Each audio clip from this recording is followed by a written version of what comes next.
Last round of the qualifier is going to be between me, Bozocow, and StarLancer. He's playing as Conif. I am Galzian. StarLancer, kind of a newcomer to the scene. It's pretty cool. He is, how do I say? I've never seen him in tournaments before. He might have played way back in the day, but I wouldn't have known it. Warchild invited me to play. Nah, man, I'm too busy. Casting replays. Anyway, map obviously going to be tight end passage right here. Now, Garmilator is not going to play in this first round because every player got one bye in the qualifier, or maybe not. No, not every player did, but I think 4 players got one bye in the qualifier section. And since he was the player with the highest seed going into it, he started with a bye. And he's highest seed because he won the previous Kharak Cup that was played, I believe. No, wait. So Discara won. Yeah, Discara won number 4, but Garmilator beat Discara in number 3. So that makes Garmilator seed number 1, Discara is 2, I'm 3.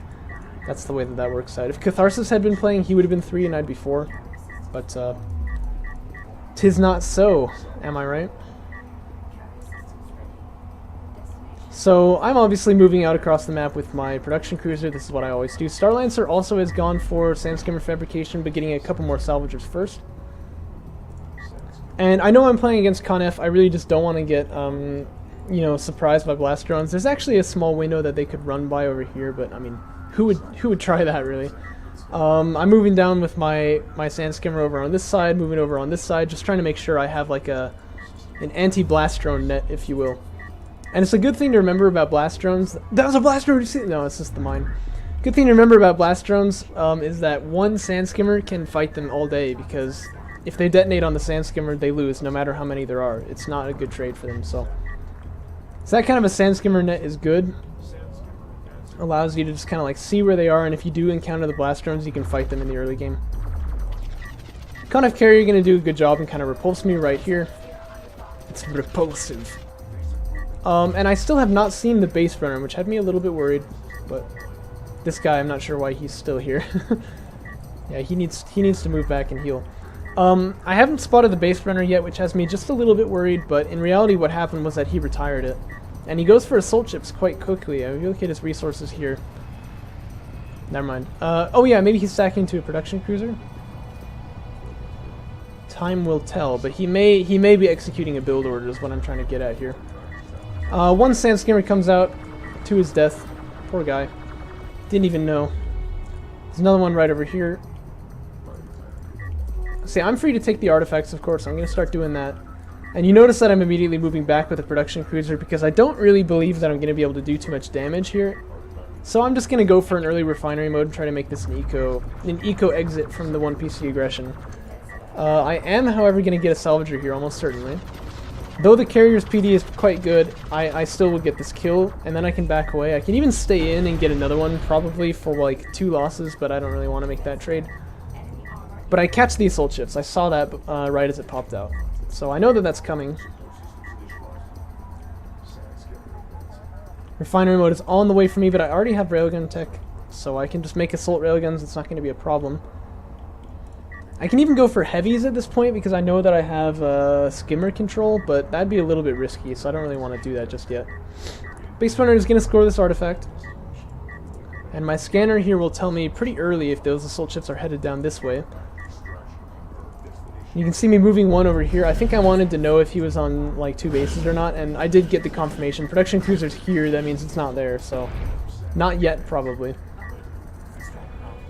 Is that worth 1 Galzian life? Well, apparently Sandskimmers are drones anyway, so who cares? That's what I'm told anyway, but I don't know. Somehow I think it's not so, but then people are telling me it is. I don't have the expedition guide, so I guess they would know better than me. Refinery mode finishing in about 3 seconds here. He is getting refinery mode now, about 40 seconds out. Getting missile ship fabrication. I mean, I've already seen an assault ship. I obviously just don't want to risk anything. Pretty soon I'll go for another production cruiser, get onto 3 base. But an air transition would be pretty bad for me, so I'm just gonna... I don't want to relinquish field control. I could just run back to the production cruiser and hide there, and then I wouldn't need missile ships just yet, but I don't want to do that. So instead I'm getting missile ships. That's my choice there. Saving up, as you can see, for a production cruiser probably. I'm actually taking quite a lot of damage to these assault ships, but that's okay. I even considered diving on top of it here, but I'm like, nah, it's not a good idea. It's really risky to do that. If your micro is really good, you can sometimes kill the assault ship without taking any losses.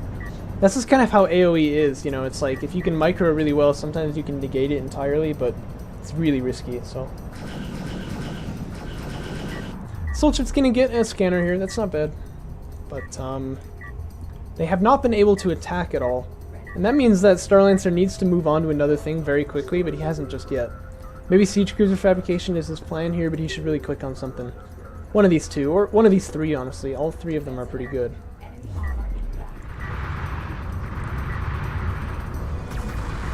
So I've got a heavy railgun up now. He missed, of course, but that's alright. And that's going to allow me to bully these assault ships all the way back home. I'm getting myself a missile ship now, just, you know, anticipating an air transition. It's kind of like the only way I could lose at this point, so I don't want to risk it. Production cruiser is coming out now. You can see I'm going to have that one stay here and the carrier moves out. Railgun armor 2 on the way for me. I'm feeling very, very comfortable, you know. I've got a good-sized army, I've got a bigger economy than my opponent, and I know it because of the scanner position here, so I know that he's not there yet. So I'm feeling really good about this.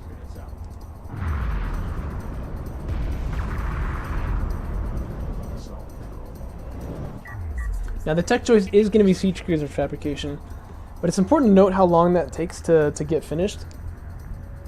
In the meantime, there is still a window that I could push here. And I didn't do this in game, but honestly I probably should be pushing him. I think I have enough momentum to, you know, get away with that. I can also just stay with field control, card out a couple more artifacts, but I think pushing him is a bit more of a dynamic choice, probably a bit better of one.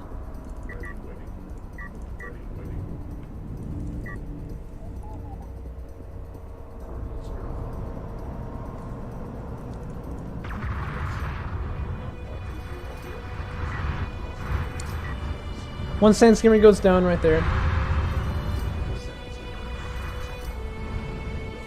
Just a little scuffle, but no decider from that fight right there. But really, like I said, I should just be pushing. I really think that I can. I'm not sure why I'm being so passive.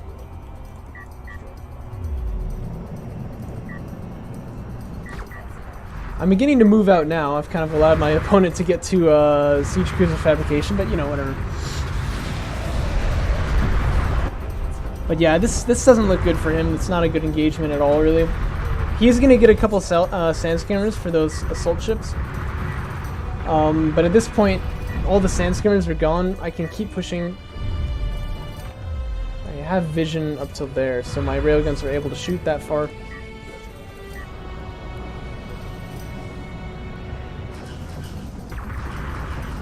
I guess there's a line of sight blocker here, actually. It makes it a little bit awkward, but...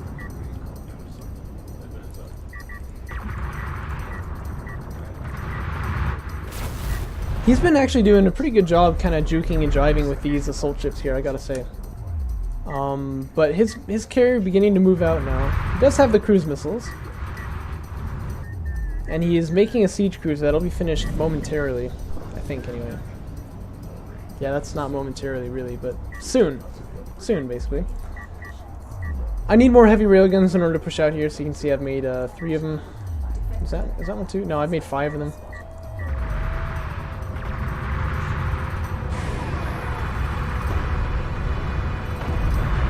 Cruise missiles taking some pop shots at my army there. That's always a good choice.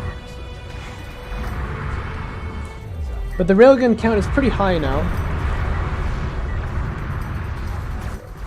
I'm even moving in with my carrier here, but once I recognize that he has a siege cruiser there, I decide probably a little risky to move out with the carrier, especially with Conf carriers being like prodigious carrier hunters themselves, with the cruise missiles tracking you as you move away. I really don't want to, you know, lose to this. That would be kind of silly. The barrage comes down, but it's not going to find really any targets. The sand skimmers try to make like a nice attack over here on the side. That's not bad, actually, but the carrier can cover it. The missile ship can shoot my own units, that's fine.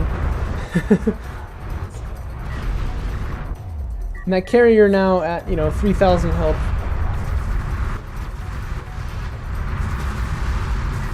I'm going to fire a scanner out there so that I can get vision. and then I'm just going to target that carrier.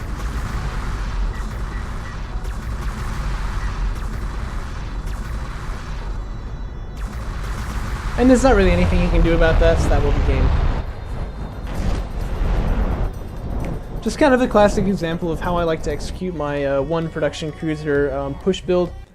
Just try to get some early game pressure going, and then transition into economy and just have a bigger army, basically. And you can see that pretty well here in the stats, you know, and the units built, units lost, etc. So, but yeah, that is the end of round 1, the qualifier section of Kharak Cup 6. I hope you enjoyed it, and I will be coming back with round 2 tomorrow, hopefully. I'm gonna try to make 6 videos a day. All right, I know that's crazy, but I'm gonna try to do it. So. Bear with me if I'm a little slower than that schedule, but that's the goal here, and then I should be able to get all of Kharak Cup 6 casted within this week if I do it that way. So, it'll be crazy, but I'm excited. I'll see you guys then.